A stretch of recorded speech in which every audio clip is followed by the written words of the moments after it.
Samsung அலைபேசிகள்ல FE அப்படிங்கிறது fan edition அப்படிங்கிறத குறிக்கும்.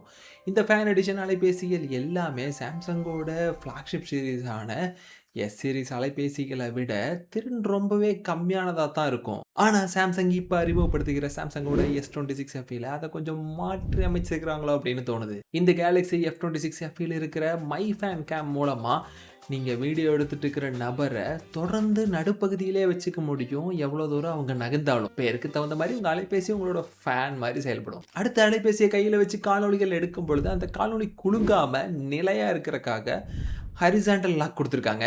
அடுத்து ப்ராசஸர் அப்படின்னு பார்க்கும் பொழுது, இந்த சாம்சங்கோட Galaxy S26 FE சாம்சங்கோட Exynos ப்ராசஸரான 2500ஓட வருது. அலைபேசி பெட்டி விட்டு வெளிய எடுக்கும் பொழுதே One UI 9ஓட வருது. அதே மாரி Galaxy AI வசதிகளும் இதுல குடுத்திருக்காங்க. சாம்சங் One UI 9ஓட வசதிகளான நவ் நட்ச், நவ் பிரீஃப் மாரியான வசதிகள் இருக்கு. பேட்டரி அப்படின்னு பார்க்கும் பொழுது 4900 மில்லி ஆம்பர் கூடவே 45 வாட்ஸ் ஃபாஸ்ட் சார்ஜிங்கோட வருது. இதுல இருக்கிற திரை 6.7 இன்ச்சுகள் கொண்ட டைனமிக் அமோலட் 2X டிஸ்ப்ளே 120 ஹெர்ட்ஸ்க்கான ரெஃப்ரெஷ் ரேட்டோட கிடைக்குது. இது மட்டும் இல்லாம இந்த அலைபேசி ரொம்ப நாளுக்கு பயன்படுத்துற மாரி சாம்சங் இந்த அலைபேசிகளுக்கு 7 மேஜர் ஆண்ட்ராய்டு அப்டேட்டும் 7 வருஷத்துக்கான செக்யூரிட்டி அப்டேட்டும் குடுப்போம் அப்படின்னு சொல்லியிருக்காங்க. அப்ப சாம்சங்கோட இந்த ஃபேன் எடிஷன் நிஜமாவே ஃபேன்களுக்கான எடிஷனா இருக்குதா அப்படிங்கிறத கருத்து பட்டியல சொல்லிட்டு கண்டிப்பா இப்பவே எங்களை